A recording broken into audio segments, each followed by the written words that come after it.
Are you ready for a wild and hilarious ride through the world of crime? Then look no further because our podcast, Two Boxes of Wine and a Crime, is here.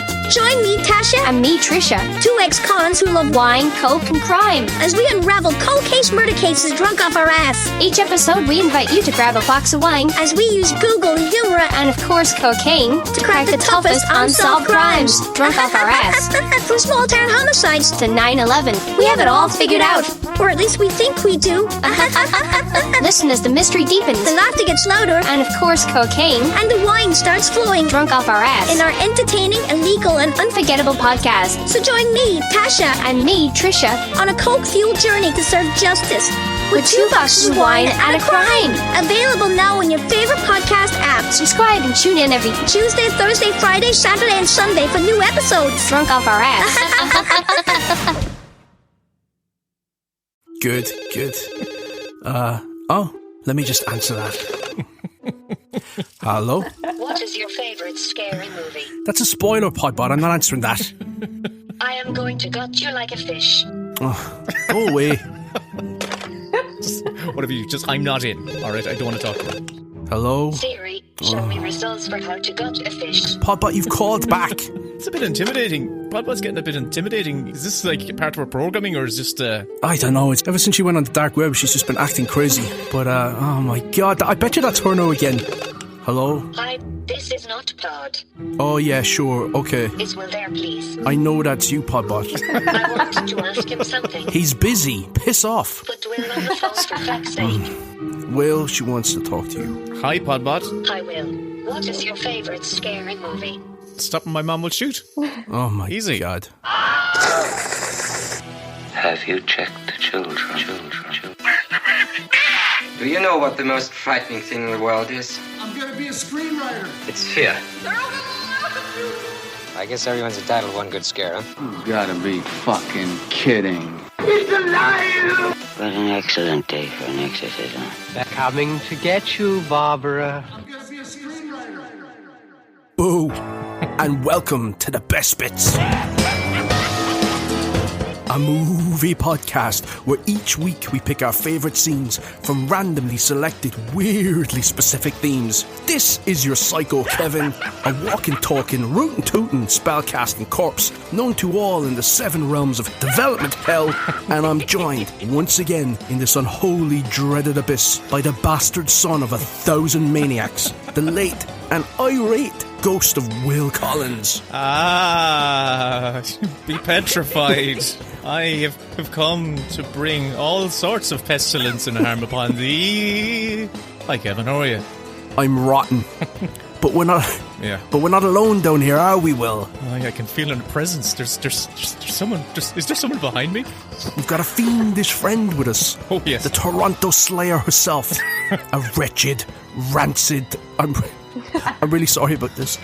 Known to some as film director Kate Dolan, whose film You Are Not My Mother just premiered at TIFF in the Midnight Madness section. But to us, for tonight, she's known as Kate Ghoulin. Hello. Hello, Thanks for Kate. having me God. here on your spooky Hi, Kate. podcast episode. Congratulations on TIFF. That's a fantastic achievement. Thank you. Yeah, it's kind of crazy. I think Midnight Madness was always something that I movies that came out of that I was always kind of looking at and really enjoying the programs that premiered there. So it's kind of a dream come true, really, for your first feature. So that was very exciting. I don't know of many Irish films that have managed to sneak into the Midnight Madness section. Yeah, it's hard to sneak in. You have to go kind of around the back. You have to stalk just to keep it seasonal. Yeah. And for our listeners out there who might not know what the film is, can you give us a little brief synopsis?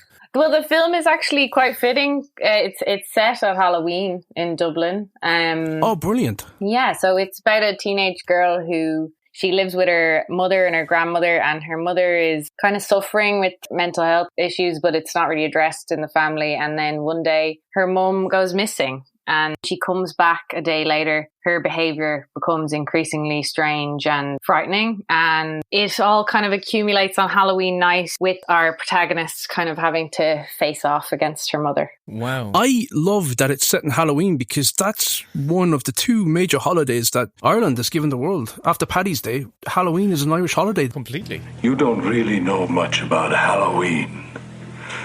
You thought no further than the strange custom of having your children wear masks and go out begging for candy. It was the start of the year in our old Celtic lands, and we'd be waiting in our houses of wattles and clay. The barriers would be down, you see, between the real and the unreal. And the dead might be looking in to sit by our fires of turf. Halloween. The festival of Samhain. Yeah. Well, actually, Song of the Sea was set on Halloween, but we don't make a big deal out of it. But you're embracing the mood and the horror genre. Are you a horror fan? Oh yeah, big time. Yeah. I'm so glad you're here. I'm so glad you're going to pick up the slack for me, Kate. Yeah, I think I was making my first feature, and originally in the first few drafts, it wasn't set at Halloween, but then there was kind of this folk horror element. And then Samhain is such a kind of spooky time in the pagan, folk history that when spirits are kind of able to cross through between the other world and this world. Mm-hmm. Samhain for our American friends. Samhain, yeah. What's this? It's gibberish. No, it's a Celtic word. Samhain. It means the Lord of the Dead, the end of summer, the festival of Samhain. The festival of Samhain. Yeah, so I kind of, as we were working through the script, I was like, you know what, it has to be set at Halloween. It's my first feature. I'm going to do that if I want. Yeah. So. Amen. Embrace I love it. Embrace it. It's fantastic. Yeah. Oh God. Sorry, I don't know what that was. Somebody just let a cat in here. Oh my God. I was going to ask Kate, do you remember your earliest, scariest memory for watching a film? Yeah, actually. I was thinking about that the past couple of days. I was just kind of prepping myself for this. Yeah. There was kind of a few, I think the nature of jump scares, as you get older, and I think if you're a horror writer, somebody who works in horror films, you kind of get less affected by them because you can kind of see them coming a mile away. So I think the best ones are obviously the ones you kind of see before you're maybe 10 or something like that. So I think my first proper kind of spook was probably watching Jurassic Park, actually. Yes. Yeah. There's this kind of a sequence where Ellie Sadler has to go back to turn on the electricity, and they kind of set it up as being about the little boy on the fence and he needs to get down. So you're kind of distracted thinking that that's what this is about. Get down now! You're gonna have to jump. You crazy? I'm not gonna jump! Can't do it that Let go! I'll count to 3. 1, 2, 3. Coming up. I'm coming up to get you. Lex, I've got to get Tim. Okay. I'm gonna count to 3. 1. And then basically she gets it on. 2. And then he gets thrown off the fence because the electricity goes, and then she backs up and she's like, all the lights are coming on. Yeah. Mr. Hammond, I think we're back in business. And then the raptor comes up right behind her. Where did that raptor come from? It's like he comes out of the wall. Yeah, he's kind of behind her in in a cage thing. Yeah. And then she runs away, and then she thinks that she's safe. And then there's kind of an extra little scare. Oh, Mr. Arnold. Because an arm comes on her shoulder. Dismembered arm. Poor Samuel L. Jackson. And that's an extra. Those are great ones. How old were you when you saw that? I wouldn't have seen it in the cinema because I was only 3 when it came out. Same. But I think I got to see it on VHS with my cousins in my granny's house, but we were obviously like thrilled and very scared by it, which is great. I think we should install a gong in the booth for every time Jurassic Park gets mentioned. Now you're selling it. You want to sell it. Because it's amazing how they're seminal films, and for your generation, like it wasn't my generation, like every generation has their film, and it seems like, you know, your generation, like Jurassic Park was so important. Yeah. But that is a great jump scare. Yeah. The last time I remember getting affected by a jump scare in the cinema was the Ring remake. Okay, right. In what scene? It's probably the only major jump scare in that movie. Right. It's the moment in the Ring when the opening scene is completed and the girl in the house has been killed, and we're at the funeral, and Naomi Watts is talking to her sister, and the sister is sort of like in a state of complete shock, and she turns around and she says to Naomi Watts, "I saw her face." And it just does a quick cut to the door of the closet being opened and the daughter in the corner and her head like lolling forward, and it's this grimace of complete like decay.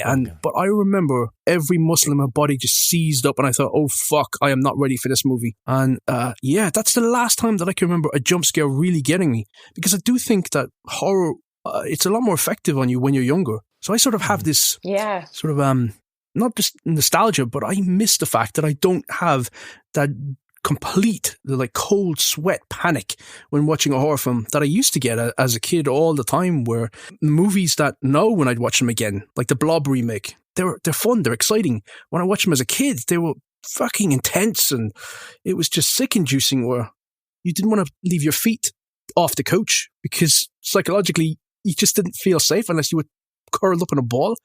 So, it's amazing how movies can affect you one way as a kid, and it sort of dissipates as you get older. Do you find you've gotten tired? You already said it, Kate. The more you watch in the genre, the more, I suppose, you see the scares, you see the jump scares coming. Do you think, because I haven't seen your film yet, but do you have jump scares in your film?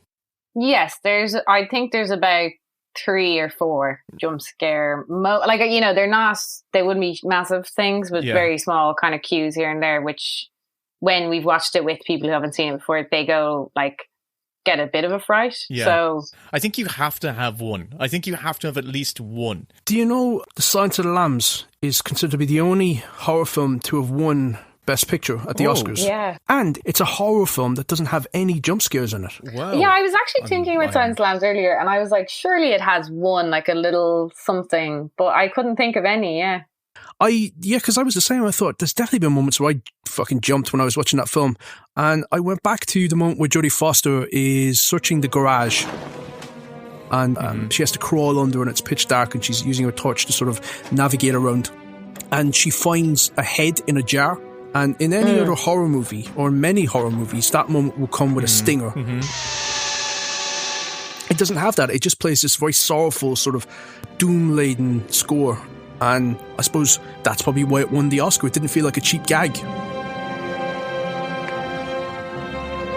The only moment that I was thinking, maybe, but I think you're right, it's the same. It's in another film, it could have been a jump scare. It's when Hannibal Lecter has created his escape plan and he's basically swapped faces with one of the guards. Yeah. And we're in the ambulance driving away from the scene, and they're working on him, and then all of a sudden this man who they thought was a badly mutilated guard just sits up and pulls the face off to reveal that it's Hannibal Lecter. 30 over 90. Yeah, that's right, 90. Pulse 84. We got him on lactated ringers running, and the patient is on 10 liters of oxygen. When I asked on Twitter what people's favourite jump scare was, there was a few people that took umbrage with that, basically because I think people, they sometimes sort of conflate that with cheap scares, you know, like the fall scare. And I think some people assume they're a way to prank the audience. But I don't think they are that. But then if you have too many, I have a qualifier for that. If you have basically what lies beneath number of jump scares, then it's just I just wanted to walk out of that film. I was in the test audience for What Lies Beneath, even though it's not a horror film, it was a thriller. And not only that, Robert Zemeckis was sitting behind me. That's when cool. I was watching that film. How did you swing that? How did you end up being in the test screening for that? Mad story. I was in my first time ever out, pure country bumpkin, first time ever out of the country. I went to San Francisco, flew out on my own. So my first time ever on a plane, and I went across the world. And we had good crack, and I was just going to the cinema one day, and there was a guy just saying, anyone want to come to a test screening next weekend? And I went, oh, yes, please. So we were just like, I got my buddies to come along with me.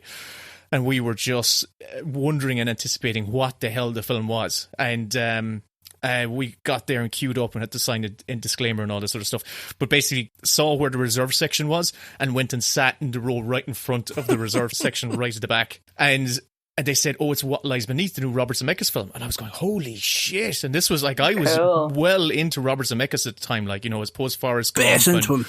But, I loved him.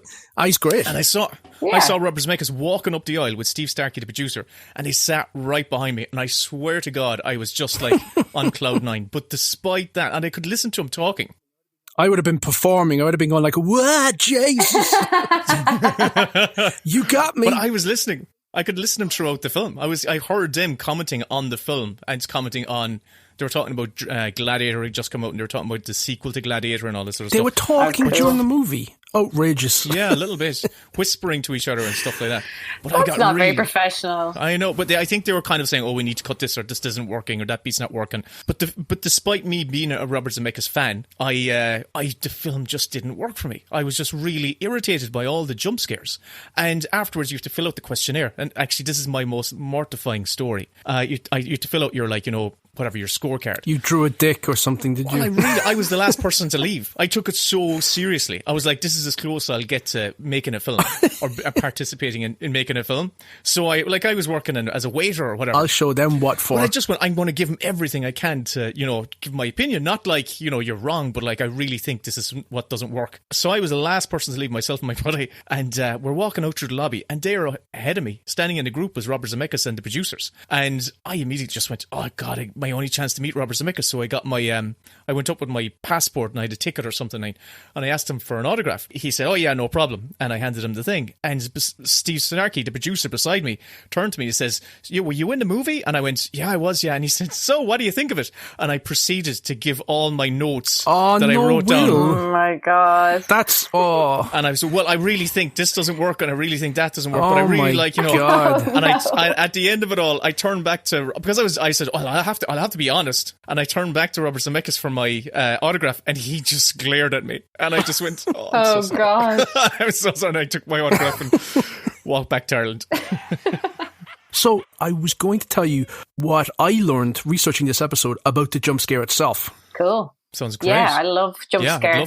Jump scare history. Jump scare history. I know nothing. Please enlighten me. So when I was like looking into the history of jump scare, there's a few films that are sort of credited with the first jump scare. The Luton bus. Yes. Saved me. Yay. Oh, she knows cat people. Yeah.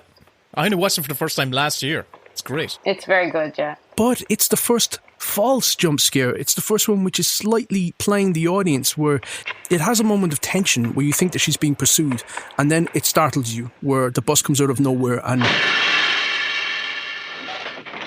it launches into frame, and it made audiences jump. Climb on, sister. Are you riding with me or ain't you? You look as if you'd seen a ghost. Did you see it?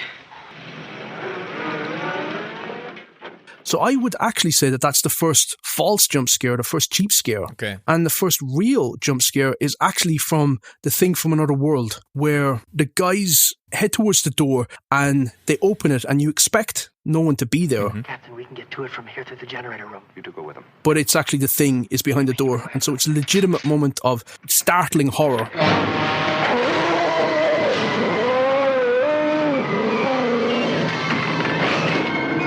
That is what I would consider the first true jump scare. But then you can go back even further, where you go back to George Millet and the very first horror film where he has, it's called The Haunted Castle, and he has a moment where they splice in an actual skeleton appearing behind the character.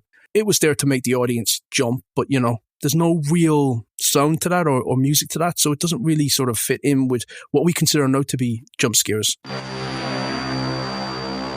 And also, you can imagine back then where they were losing their fucking mind about a train moving towards them, that they were probably flinging shit at the walls when they saw a skeleton pop out of nowhere.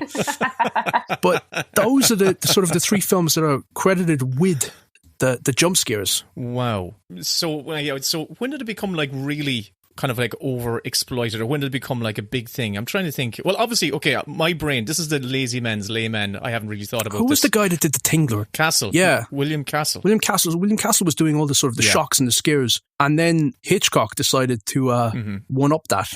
And so Psycho has two major jump scares. We've got the detective going up the stairs, over the overhead shot of him walking up, and suddenly out of nowhere out comes who we think is Mrs. Bates,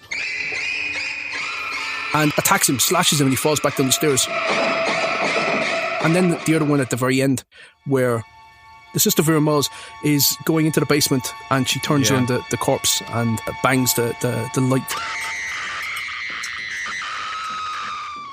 And they aged well, because I saw that on TV like in the 90s, probably on that Brian Redden show that we were talking about in a previous episode. You were probably too young, Kate, to even know what this was. But this Brian Redden show was on after late on a Friday night, and it was basically my film school, or my film education, where he just presented these classic films and gave an introduction, like a 5-minute introduction to each film, and like he did a whole season of Hitchcock. And I remember watching that film, and I almost cacked the pants on both of those. I can still remember the moment of like the terror, the energy of Mrs. Bates coming out of the landing, charging at the detective. It's the detective, isn't it? Yeah, I think I do think they're still effective. I kind of have a funny situation that my girlfriend hates horror movies. So she is kind of, since we were going out for 6 years, right? So over that time I've gradually got her to watch some. But there was a lot of films she hadn't seen that, like, most people would have seen, like Psycho, for example. And, she would be very scared of stuff. But she, both those bits, she was jumping out of her seat, even though, I don't think they date. Yeah. I think maybe if you know them so well, they obviously aren't going to be as effective. But I think they still are effective to somebody who might not have seen it. The other one I forgot to mention is Repulsion, the Polanski film, where she closes the mirror. And ever since then, that one has become so much of a trope. It's almost as ubiquitous as the cat jumping up.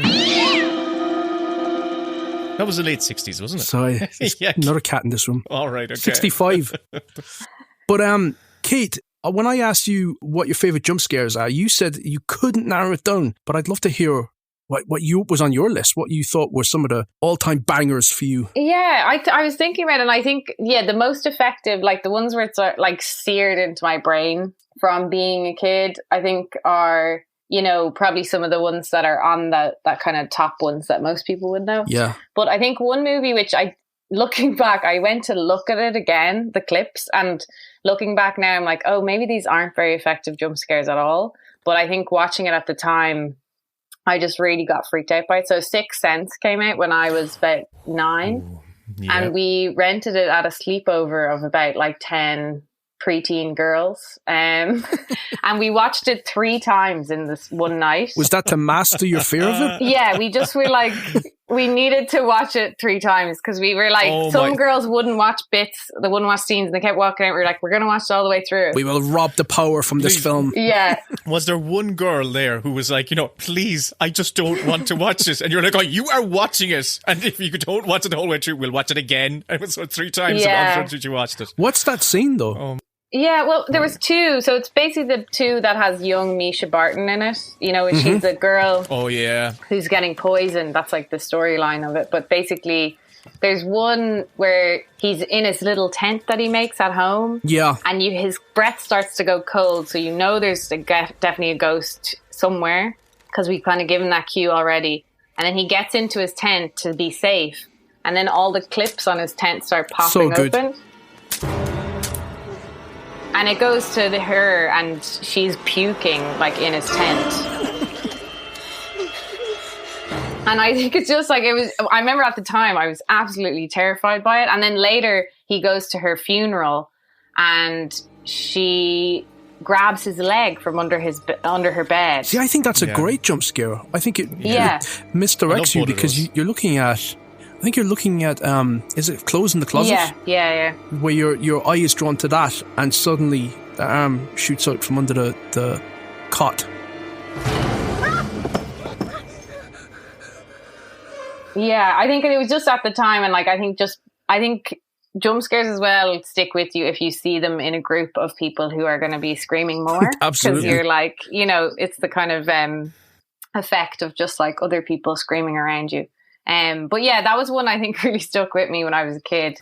I think it was because she was a kid and he's a kid in it, and they were kind of like same age as me when I watched it, and I think it just kind of was quite disturbing. Yeah. And what I love about that tent one is because I only watched that scene again recently, and it's what we're right in describing as the blocking of it, or the camera move where you're on him, as you just described the breath, but it's one camera move where the camera looks up and follows the pegs, and it's like drawing your eye to where eventually she comes out of this corner of the screen, and it's just so effective. I think it's really, really good. Those are the only moments of real horror in that film, aren't they? Well, there's also, he gets dragged into that little cupboard at the boys' party, and then the scary ghost kind of like attacks him. Yeah, that was really disturbing. Oh, that's so traumatizing. Yeah. Oh, and the moment where he sees the people in the courthouse, like he looks up and he just sees people hanging in the courthouse. Yeah, that's a good bit. It's a long shot, and it's like, oh my god, and it's the poor. Oh, I'm actually genuinely getting tingles. That's how kind of like I'm. You just remind me of It Follows, which it's a more recent one, but I don't know whether you can count it as a jump scare, but that jump cut from the opening sequence where the girl is on the phone to her dad and she's saying, I love you. I just wanted you and Mom to know how much I love you. I'm sorry and I love you and what have you, and it does that very hard cut to just her body in bits on the beach. Yeah, that was really unsettling. Yeah, I think when you were saying they're the last films that kind of got you in the cinema, I think It Follows was probably the last film I saw in a cinema where, I genuinely felt nervous watching it. Yeah. Oh, It's a great film. It's really good. The last one to have gotten me like that was I saw Black Christmas, the original Black Christmas, when I was about 17, and didn't know anything about it, was just sitting down taking in what was a really compelling sort of spooky 70s horror film with Olivia Hussey and Margot Kidder and what have you, Cara Delay as well.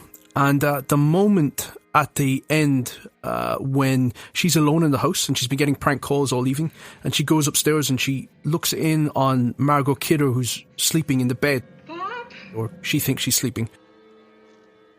And behind the door jamb, the sort of slit in the door, there's the eye of a man who's standing behind it looking directly back at her.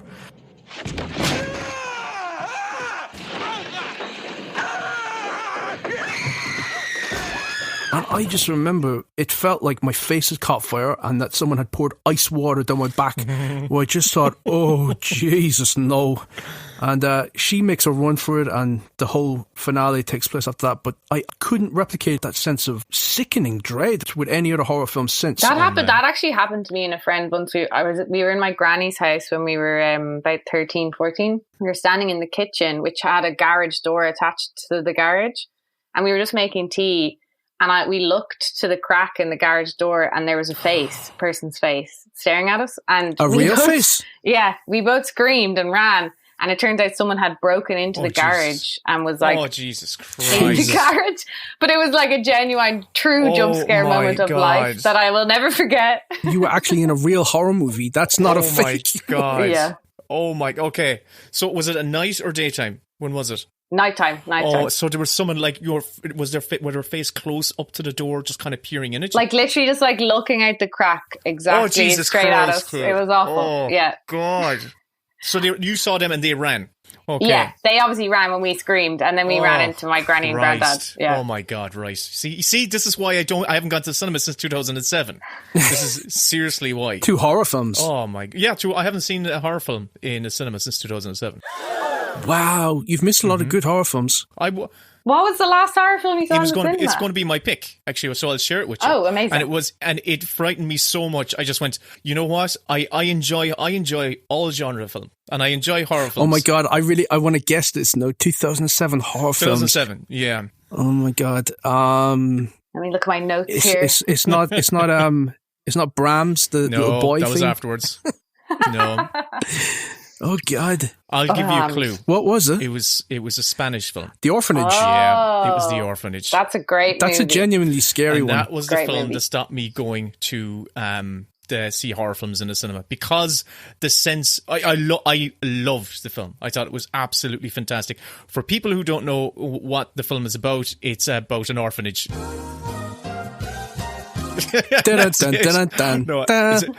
It's about a woman, and she basically brings her family back to her childhood home, which used to be an orphanage. But it's not long before her son begins to communicate with an invisible friend, and bad things happen. And it is so creepy. The moments that my jump scare, and that's a film that had genuine ghost story kind of fear. You know, it wasn't jump scare. It had jump scares. It's one of the very rare films where the kids are scary. There have been a lot of movies with supposedly scary children, and even The Omen and what have you.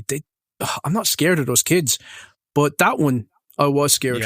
Yeah. And it utilizes, the jump scare it had, so the scene I'm thinking of is a scene where mother and father are stuck in traffic, and they see a woman, elderly lady, pushing a buggy that's of interest to them across the zebra crossing, and they immediately recognize her, and it's just like, oh my God, it's her. And the mother gets out of the car to call to her, and an overutilized thing happens where the woman turns and looks at her, and she gets hit by a truck or a lorry, right? So that's one jump scare, and it's so overdone now that it's just so it's passé. So what happens?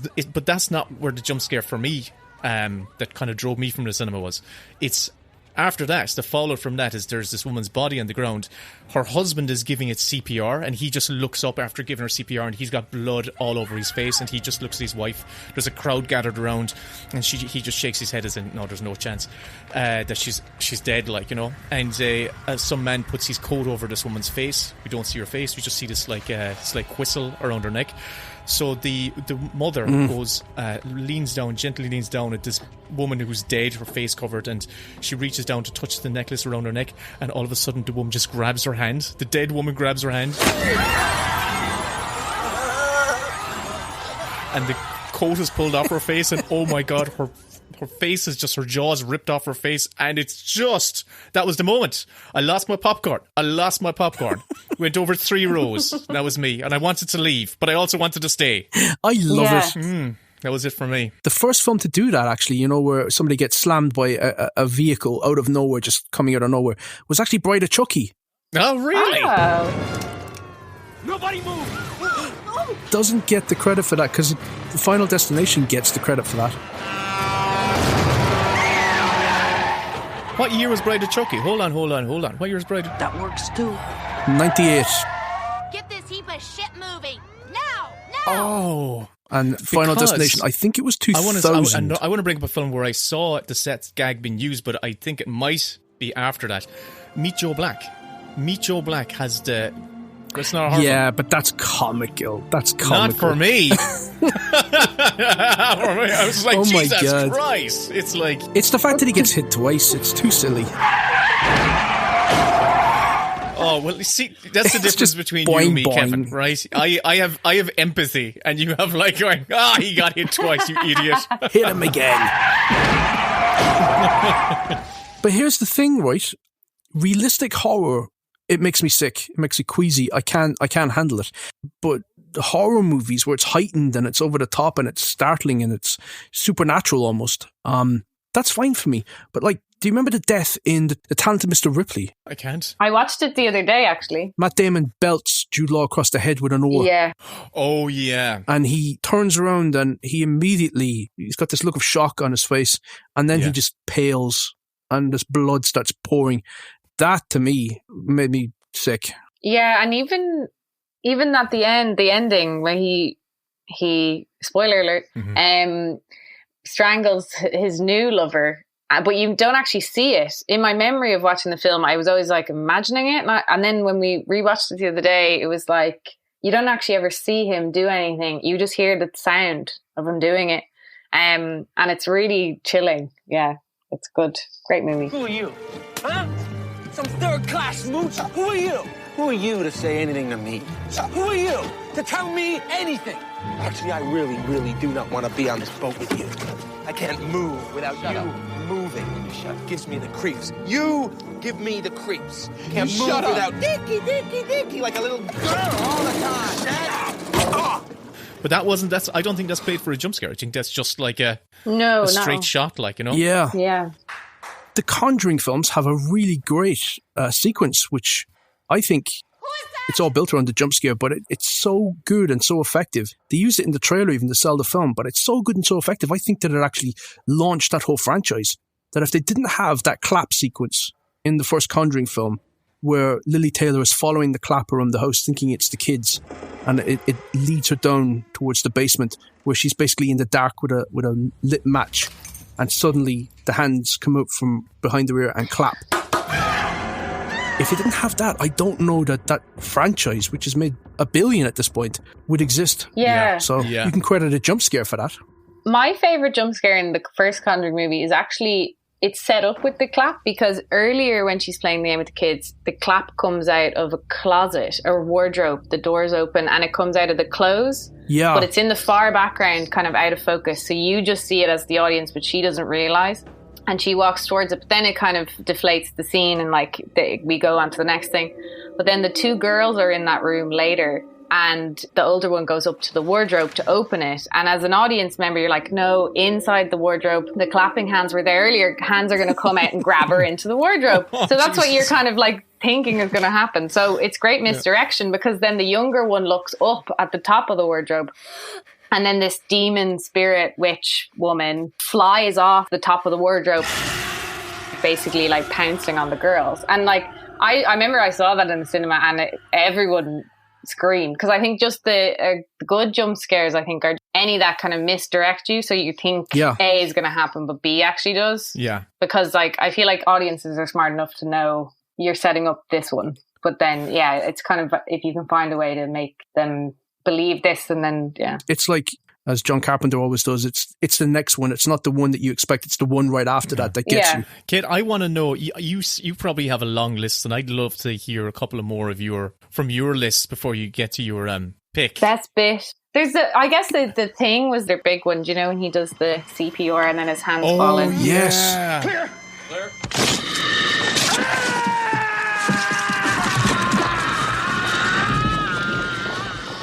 Oh, I think it's hard with jump scares. Well, I was thinking this earlier, is like your favorite jump scare or what scared you the most? Because I think there's kind of different ones. Because I think there's some that I want to hear both. Well, I think when I watched Texas Chainsaw Massacre for the first time, I was probably like 14, I think, and that's too young. That's way too young. But what can you do? Yeah. And what moment in that? So it's just, was it this the door? Yeah, it's where she so the guy goes into the house to get like fuel for the car, and then the girl is waiting outside. Anybody home? And then he doesn't come out for a minute, so then she starts calling him, and she goes into the house. Her?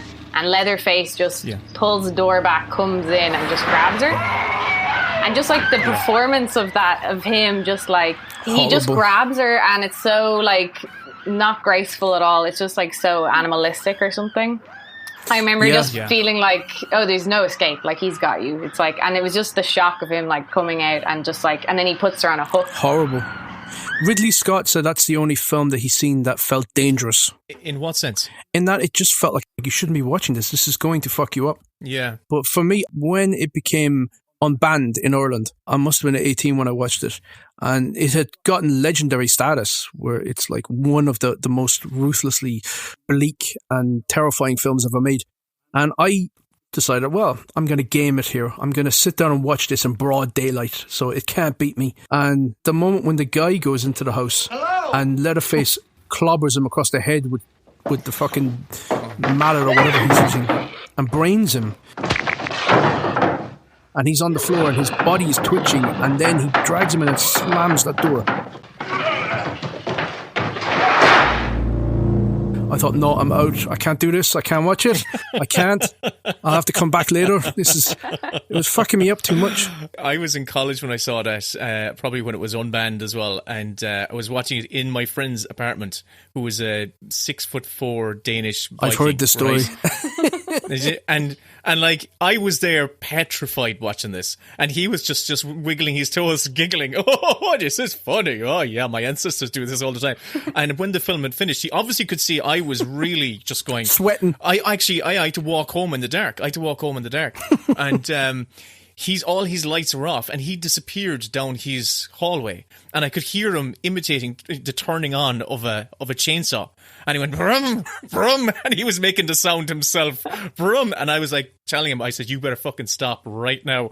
And I heard he says, I'm coming, brum brum, and he came charging out of the dark wielding some sort of stick, like mimicking the sound of a chainsaw. So Kate, was that the one that scared you the most?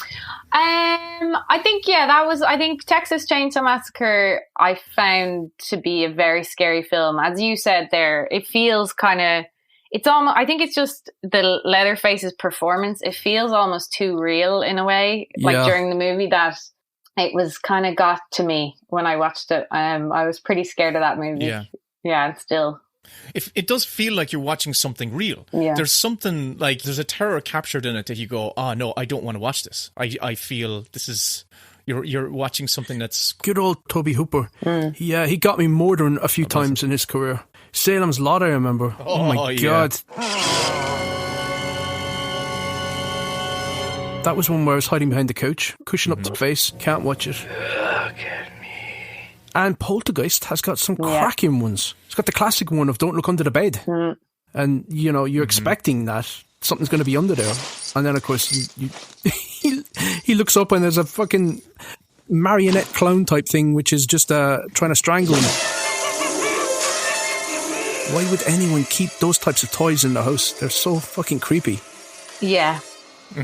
Definitely. So what I'll do right before I let you tell us what your favourite one is, I'll tell you what the most popular ones were on Twitter, and we can sort of knock those ones out, because it was the same sort of like 5 or 6 that kept coming up again and again.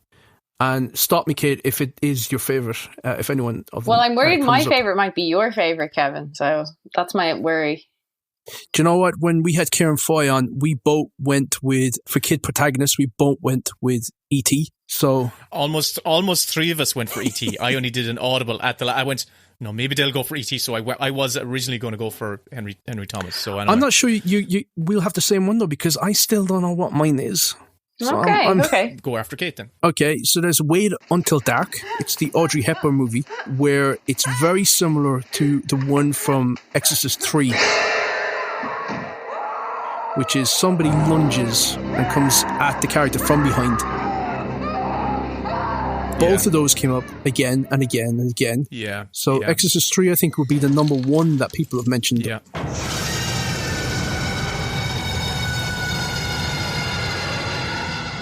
Carrie and Friday the 13th, hands lunging out of either the grave or out of the lake. They came up again and again and again. That's one I find to be a kind of a cheap one.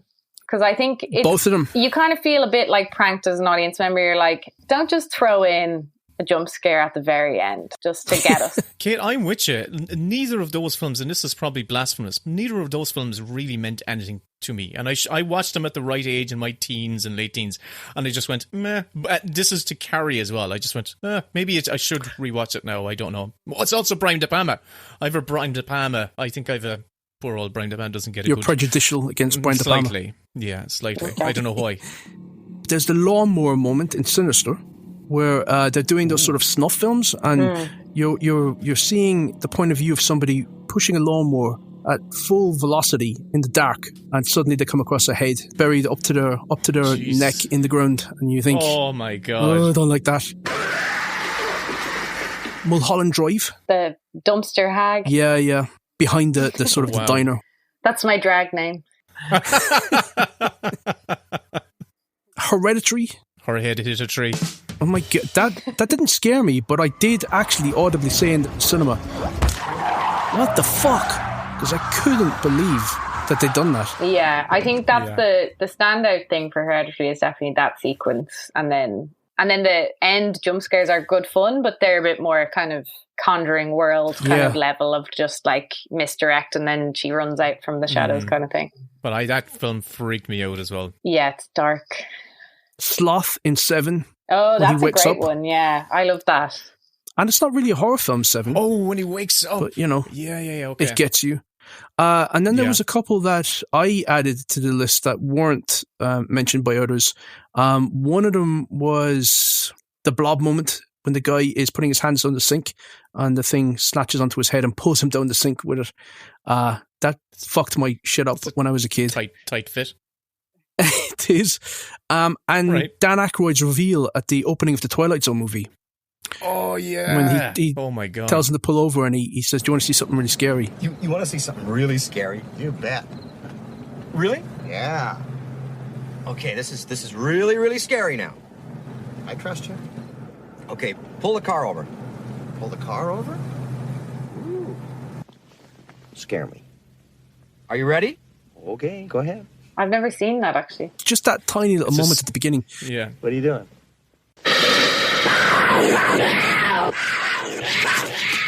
It's a big one. Oh, and the batteries in Child's Play. When she opens the back of the doll and she sees it's got no batteries and the head spins around. Hi, I'm Chucky. Wanna play? I love those little moments. So those are some of the popular ones on Twitter. For someone who, like myself, I'm kind of averse to watching horror movies, I've seen most of those, so I'm not doing so bad. That's good, yeah.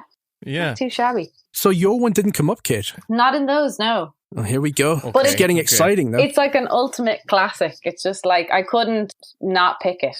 Do you know what I mean? I don't know where this is. I don't know where you're going with this. Well, I don't even know. Here we go. Drum roll. So, it's in my favourite movie, which is Jaws. Oh. Get out the gong. Very good.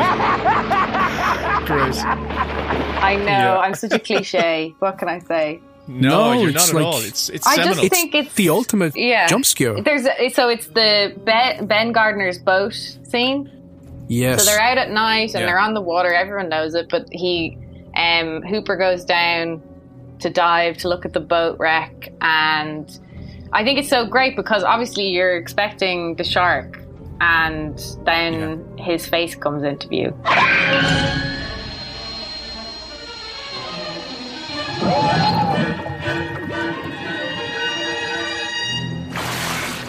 And it's a proper scare. Yeah. Which was a late addition.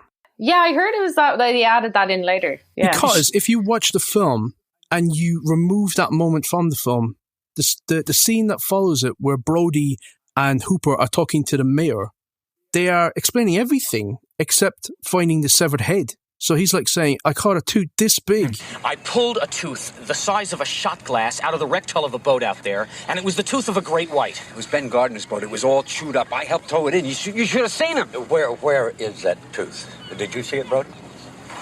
Oh, I didn't see it. He dropped it. I had an accident. Way in. And he's like, you don't happen to have that tooth on you? It's like, no, I dropped it. And as I said to you, Will, on the audio commentary, would you not want to mention that you also found Ben Gardner's severed head? I think that's the more compelling evidence here. Another person has died on the beaches. He never mentions it because they added it after the film was finished. It's great. It's a great one, though. Yeah. It's so good. Yeah. And it's still, I think me and my friends watched Jaws on during the summer on the kind of outdoor projector. Yeah. And it's still so good. You know, I think that's why I was trying to quantify for the choice for today was that you can still watch it and like it gives you kind of still a thrill when you see it. Yeah. And it's a perfect example of Jaws is a film that many, many people would regard as a perfect film, a masterpiece. And it's got one of the definitive jump scares in it. So that should tell you if they're going to include those in that kind of film, they're valid. They're and real moments. It ages. It's aged so well. As in, it's a film that I think I could show it to my kids now, and they will be riveted by it. And when we rewatched it this summer for audio commentaries, I was just transfixed, absolutely transfixed by it. And it goes to show how much of an influence Spielberg has had on, so many filmmakers, just so many. Kate, you're another person. We keep bringing up Spielberg, and I'm constantly trying to not bring up Spielberg because, he's just made so many great films in so many genres. That's an honest and good and I think a completely honourable pick. Thank you. Well done. What age were you when you saw that? Can I ask? I just curious. 2. I was kind of obsessed with the idea of Jaws because I was very interested in sharks when I was growing up, and I used to beg my mum to let me watch it because obviously it had been out for many years at that stage, but she was like, no, you're too young, you have to watch it. And I think around my 8th or 9th birthday, she let me do a viewing of it on my birthday for my friends. I was always getting in trouble with all the other girls' mothers because I used to be like showing them films they definitely shouldn't be watching. My son's been asking about Jaws. He's just wants to watch it. I'm going, he's just 7. And it's just like, no, man, hold off. Here's my theory. If you show a kid horror films too young, then it gets its hooks into them. And they'll become obsessed with them, and they'll probably end up working in the film business. So you need to make that call for yourself, whether you want it. Yeah. Wait till he's 18. Where films just don't have any impact on them. Where it's like, it's a movie. If you watch it at the right age, though, it's like movies are everything. Kevin, what about your pick? So this is really hard for me because there's one that genuinely scared the bejesus out of me. But it feels like it's a little too obvious of a pick because of the time that we're in, which is Halloween. And it's the moment in Carpenter's classic. There's 2 of them.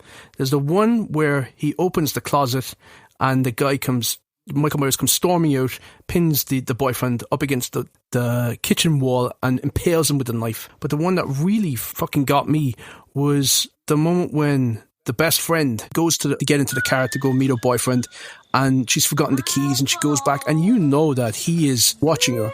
And when she comes back,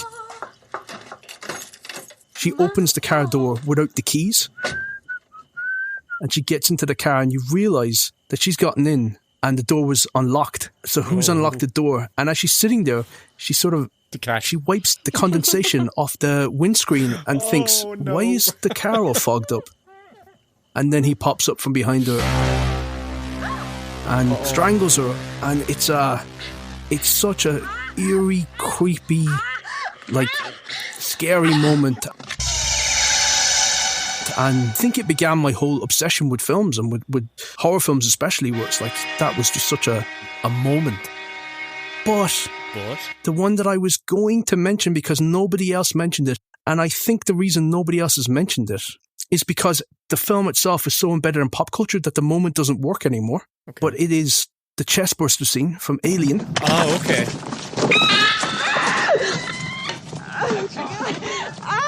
Now, if you were unaware of that and you're in the cinema and you're watching that for the first time and that thing pops out of his chest, I think that's going to scare the fuck out of you, and that's going to be like the ultimate jump scare that you can think of in films. But because we've had all the sequels and we know what the life cycle is, you're almost expecting it. You're almost watching that, like the Janet Leigh murder in Psycho. You know it's coming. So it doesn't have any sort of, it doesn't startle you. What I love, what you just described there, kind of like, because I don't really think about jump scares too much, but you described we're talking about bad jump scares and good jump scares. And for me, bad jump scares are literally just, they turn the volume up and it's just like, bah, and just something comes out at you. But from what you described there was the point of view, where it's the audience's point of view is the audience that you have there, and the audience is putting together the pieces before the victim is. And yeah, you don't want to be in that space anymore. You're what is a jump scare? It's, you set an unsettling mood. You have this build up, which is almost like the setup in a joke, and the jump scare then is the punchline. But you have to have a moment where the character is aware that they're in an unsafe situation and they are anticipating something. And then you misdirect the audience. You're tense, you're stressed.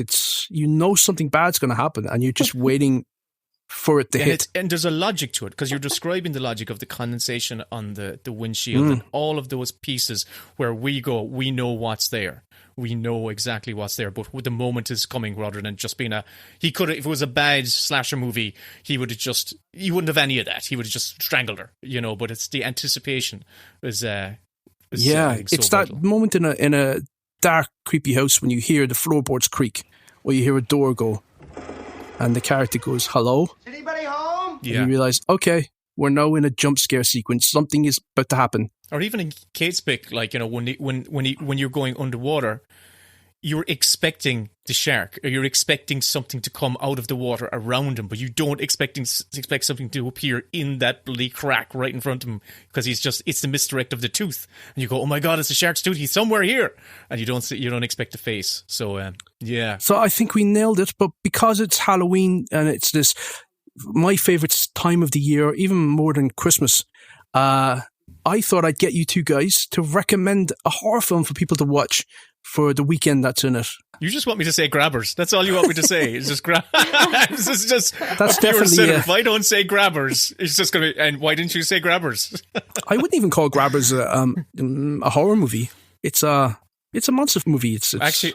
But I would recommend Grabbers, because we did watch it for we do watch a horror movie on Halloween, and or what I like to say, I forced my wife to watch a horror movie on Halloween, so and myself as well. And one year we did do, whenever Grabbers came out and was on, I said, oh, we should watch it. It is actually loads of fun. So it is actually it's a perfect horror Halloween movie for people. I mean, this is quite sincere. For people who are like me, who are just don't want to be completely terrified. Cats. Yeah, scaredy cats, but also want to be entertained. Grabbers is a good pick. Really good fun. Do you know what the one moment in that film that made every cinema, no matter where we saw the film, jump? What? And it's not even a legit jump scare. It was sort of me putting in a joke. But it's the moment when they're about to head downstairs and they're giving Lisa the nail gun to arm herself, and she's so drunk and she's got to go down the stairs and move through all the little grablings and get outside to get the Jeep. And they hand her the nail gun and she fires it off by mistake, and the nail shoots into the wall right beside the barman's head. And every audience we were at, everyone just went like, no way. That was too dangerous. And I don't know what it was. I think it's just like you watch a movie and you see someone get a paper cut, you just go like, ouch. Yeah. But yeah, it's the one moment that made every audience jump. That's great. Right. If you get in trouble, pull the trigger.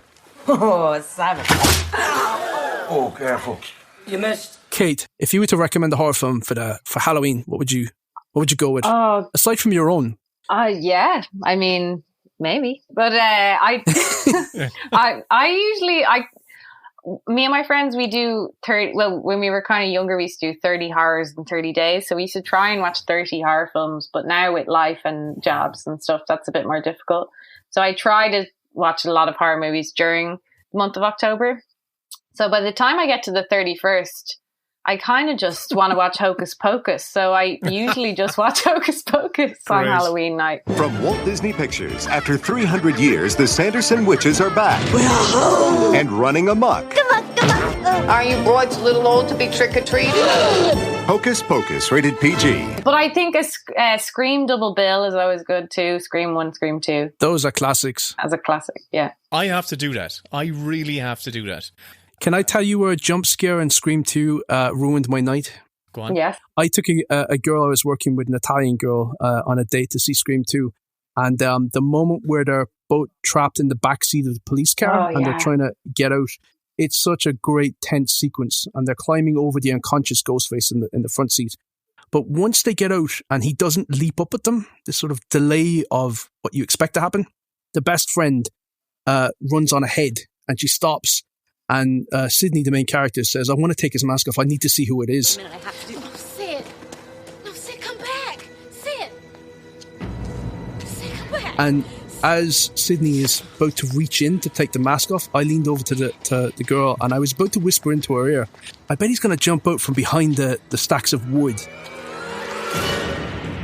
But I mistimed it, so I leaned over to her ear, he jumped out, and I screamed into her ear. And you know when a movie is like, it's ramping up, you can't actually hear what someone's saying to you? So she looked at me and she was like, why did you do that? And I was trying to explain, no, I meant to, but she couldn't hear me, so I had to wait until the film was over. But awkward. Oh no. Kevin. But that was a great Scream 2. I think is one of the most fun films you can watch with a willing audience. Oh man, I think Halloween is about fun mostly. So I kind of prefer to watch just like campy fun movies on actual Halloween night because I think that's absolutely. Best, yeah. Okay, so there you go. You've got well, I didn't recommend the horror, so I should probably recommend one. Halloween, the original Halloween, the original, the greatest. And if not that, An American Werewolf in London. That's also a really fun one with some great jump scares. Now we've got to find out what your episode is going to be next week, Will. And Kate, I've sent you the app there for our big decision wheel, the best bit scene wheel. I have it here. And if you want to give it a spin. Okay. I'm genuinely excited. This is genuine excitement right now. So I genuinely just read out what happens. Yeah, just hit spin, and when it goes around, you just... Okay. And actually, if it's one that we've already done, don't read that out and spin it again, because I need to prune that wheel. Best whodunit scene. Okay. Oh, okay. Okay. Right. Okay. Right. Excellent. Lots of Agatha Christie movies. Yeah. Knives Out, yeah. Thanks. A really good one. Clue. Oh, we've covered Clue in season 1. Clue's come up in season 1, so that one's... That's almost a spoof of whodunit movies, though, but I love that film. Yeah. Oh, God, it's okay. Good right, I have to put my thinking cap on, because I really haven't... Clue. This is going to be a TED Talk. That's a great category. TED Talk on Agatha Christie. And did you know George Millay was the first person to introduce the whodunit into cinema? Kate, okay, thank you. Where can people find you online? Online, yeah, I have a or in Twitter. General, if you want to give out your address and walking down the street. In my dumpster hag. Get up. No. You can follow my Twitter, which is at Kate Dolan, which is CAATDOLAN, and that will probably have updates of what I'm doing and maybe just some tweets about cats or nonsense. Yeah, where are all these fucking cats coming from? Sorry. I was worried when you were like, "Oh yeah, there's going to be cats in the." I was like, "Oh right," because I have 2 cats and they don't like when I close the door of the office, and sometimes they meow at the door because they want to be allowed to see everything. Yeah. And I was like, "Oh, you might get some real life cat sound effects." I have the same issue. I have a very clingy. Just not even a clingy cat, just a cat who just doesn't like being excluded. Yeah. Just like, let me in. I want to observe. Thank you. Yes, yeah, exactly. I have some really angry cats, and I don't know where they've come from, but they keep jumping out of closets. They're called karma cats. They're just following you because you deserve it. Oh no. But you can follow us at Best Bits Pod under Twitter, and as we say every week, well, give us a nice review, because that bumps us up the charts. And look out for Kate's film You Are Not My Mother, coming soon. Yes, very soon. Okay, best whodunit scene. Yay! Back next week.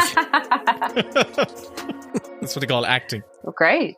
The Best Bits podcast is produced by Will and Kevin. All audio clips and music heard in this episode is the intellectual property of the respective copyright holders, and no infringement is intended. If you enjoyed this episode, please like, share, subscribe, rate, review, all that good stuff. If you have any notes, comments, scene suggestions, or just want to get in touch with us, email us at bestbitspodcast@gmail.com.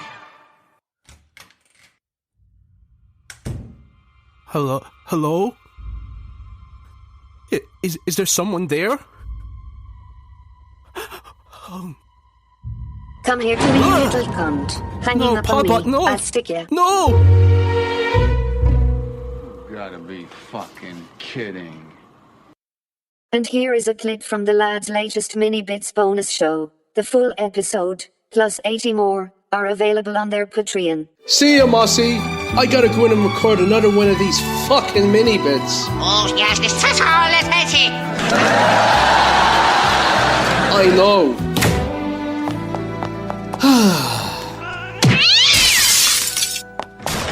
What are you doing? Right now, on the Academy screener site, and I hit play, because there's only a few films on it for the first month or two. There's only like about less than 10 films on it. And Guy Ritchie's The Covenant is on here. So I hit play on that, and I'm hearing we're out in Afghanistan, and I'm hearing all the dirt, and I hear vehicles, and you hear the sound effects of characters walking. But when characters open their mouths, I don't hear any dialogue. Oh, There's no dialogue. They've uploaded the wrong audio track. It's like that Tom Cruise trailer where it was just the sound effects. Have you met an SP?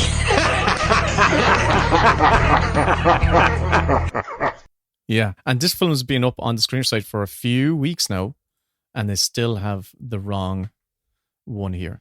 Well, I tell you what films are actually up there for all Academy members to see, and to see what they've put up there. But first of all, let's just throw to our theme. And I have to say, the feedback from my thank you ballad was quite fierce. The power of Christ compels you! So I asked Mossy, who is a friend of my dad's at the quiz, sing us a theme tune. Oh. So over to Mossy. Hit the cards. I'm fine, I'll get it done in one take.